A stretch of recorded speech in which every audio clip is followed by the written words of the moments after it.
1.000 hektar ya, saya punya lahan tambang betul, tapi ya nggak ratusan ribu hektar lah. Bukan HGU juga ya? Nggak juga, ya tambang batu bara biasa. Menurut Peraturan Menteri Lingkungan Hidup dan Peraturan Daerah Kutai Kartanegara, jarak minimal antara aktivitas pertambangan dengan permukiman atau fasilitas umum adalah 500 meter.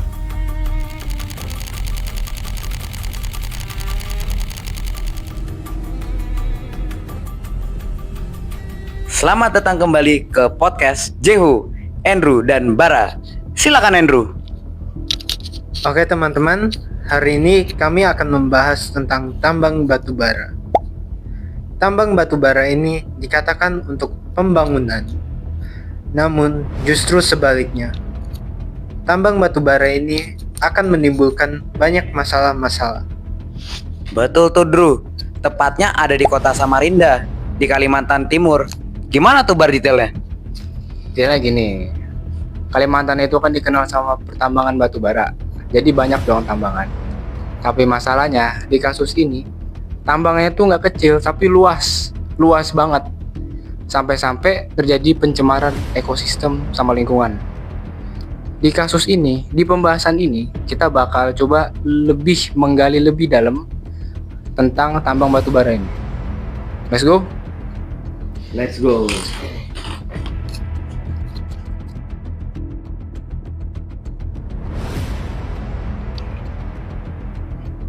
Katanya batu bara itu sering dipakai atau disebut sebagai motor pembangunan. Katanya bisa nyuplai listrik banyak, listrik murah, buka lapangan kerja, sama yang terakhir itu paling penting sih, meningkatkan pendapatan negara. Tetapi kalau kita melihat data aslinya, data nyata, sama testimoni dari warga sekitar, itu hasilnya tuh sungguh kelam, sungguh paradoks dengan kenyataan yang kita tahu. Kepala Desa Mulawarman, Mulyono, memprihatinkan kondisi warganya yang hidup dalam ancaman dan ketidakpastian. Dalam dokumenter Seksi Killer, ditunjukkan bagaimana pertambangan batu bara yang sering beroperasi di lahan yang dekat permukiman dan lahan pertanian warga. Desa yang dulunya hijau berubah menjadi tambang terbuka yang menimbulkan debu, polusi, dan kehilangan akses lahan yang produktif. Bahkan, lubang tambang yang tak direklamasi menjadi bahaya. Dalam banyak kasus, korban jatuh ke dalam lubang bekas tambang dan meninggal. Beginilah kondisi rumah milik Eko Prawoto, warga RT 17 Lubuk Sawah, Kelurahan Mugirejo, Samarinda, Kalimantan Timur.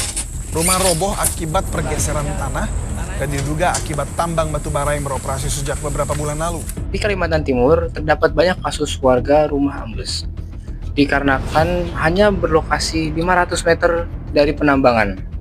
Tidak hanya itu, tetapi tongkang batu bara juga dapat menyebabkan kerusakan pada terumbu karang yang ada di lautan dan sekitarnya. Kalau begini terus, pembangunan hanya akan menjadi pelekat manis bagi kerugian besar di masyarakat dan alam sekitar. Negara kita punya kewajiban yang jelas. Pasal 33 UUD 1945 menegaskan bahwa bumi, air, dan kekayaan alam dikuasai negara dan dipergunakan sebesar-besarnya untuk kemakmuran rakyat. Namun, faktanya, izin tambang dan pembangunan PLTU masih terus diberikan, bahkan di dekat permukiman warga dan kawasan hutan lindung. Akibatnya masyarakat sekitar menderita udara tercemar dan banyak yang kehilangan sumber penghidupan. Ini artinya negara belum sepenuhnya hadir melindungi rakyatnya. Kalau kita bicara Sustainable Development Goals atau SDG, jelas ada kewajiban negara untuk memastikan pembangunan tidak merugikan masyarakat. Misal SDG 3, kesehatan dan kesejahteraan. Pembangunan PLTU harus memperhatikan kualitas udara agar warga tidak terkena penyakit pernapasan. Dan SDG 6, air bersih dan sanitasi. Negara harus menjamin limbah PLTU tidak mencemari sungai atau sumur warga. Dan yang terakhir, SDG 15, ekosistem daratan. Negara harus memastikan reklamasi tambang dilakukan agar tidak meninggalkan lubang yang berbahaya bagi masyarakat dan lingkungan. Padahal, salah satu penyebabnya adalah lokasi penambangan yang berdekatan dengan permukiman warga. Bahkan persis di belakang sekolah. Terus janjinya Bapak pemerintah katanya pingin ditutup daerah lubangnya, taunya ditutup dengan seng bekas cuma berapa lembar. Kalau negara sungguh-sungguh, maka pengelolaan sumber daya alam bisa dilakukan dengan berpihak pada rakyat, menegakkan regulasi emisi, melarang tambang dekat permukiman, dan mendorong transisi energi bersih.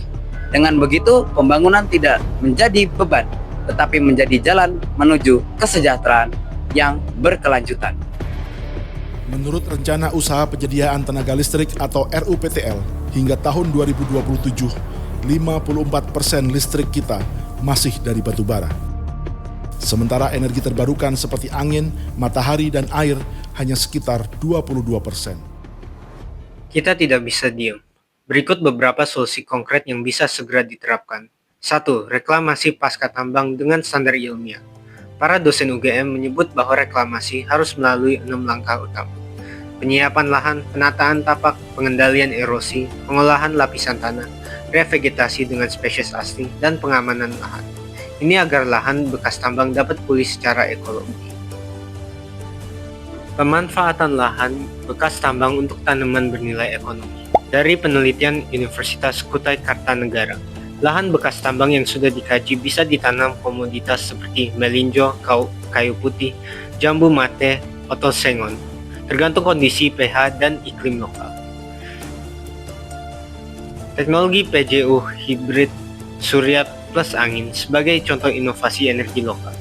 Kompas melaporkan Universitas Negeri Malang mengembangkan PJU hybrid yang menggabungkan panel surya dan turbin angin untuk penerangan jalan umum.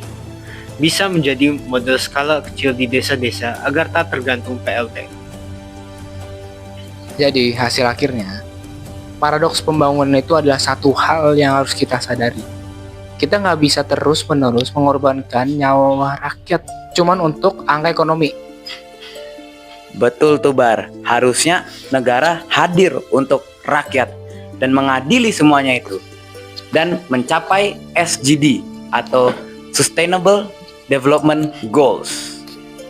Dan solusinya adalah 1. Reklamasi tambang, 2. Transisi energi, dan 3, yaitu yang paling penting, adalah kesadaran generasi muda untuk melindungi bumi.